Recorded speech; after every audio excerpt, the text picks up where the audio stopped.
ሰላም ጤና ይስጥልን ከቻናል 1 ቴሌቪዥን የዕለቱ ዋና ዜናዎች ጋር አማሩ ገብሩ ነኝ። የኢትዮጵያ እስልምና ጉዳዮች ጠቅላይ ምክር ቤት ለአምስት የመንግስት ሆስፒታሎች የሚውል ከ100 ሚሊዮን ብር በላይ የሚገመት የመድኃኒትና የሕክምና ግብዓቶች ድጋፍ አደረገ። ጤና ሚኒስቴርና የልማት አጋሮች በመላ አገሪቱ የእናቶች የጨቅላ ህፃናትና የህፃናት ጤና አገልግሎቶችን ለማጠናከር የሚያስችል የፋይናንስ ስምምነት ተፈራረሙ። የኢትዮጵያ ንግድ ባንክ ከኤንኤምቤክ ኢቨንት አዘጋጅ ጋር በመተባበር ያዘጋጀው ኤክስፖ 2018 ባዛርና ኤግዚቢሽን በአዲስ አበባ ኤግዚቢሽን ማዕከል ተከፈተ። ፈረንሳይ ወደ መካከለኛው ምስራቅ የጦር መርከቦችን ልታሰማራ መሆኑን አስታወቀች። የፈረንሳዩ ፕሬዝዳንት ኢማኑኤል ማክሮን ሀገራቸው በመካከለኛው ምስራቅ ያለውን ውጥረት ተከትሎ የባህር ኃይል ስምሪት ታደርጋለች ብለዋል። የሆርሙዝ ወሽመጥ ኢራንና አሜሪካን ወደ ተባባሰ ግጭት ሊያስገባ ከጫፍ ደርሷል።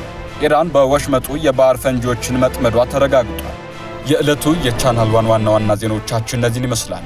በምሽት የዜና ውጃችን ላይ እነዚህንና ሌሎች ተጨማሪ መረጃዎችን በዝርዝር ወደ እናንተ ይዘን እንቀርባለን።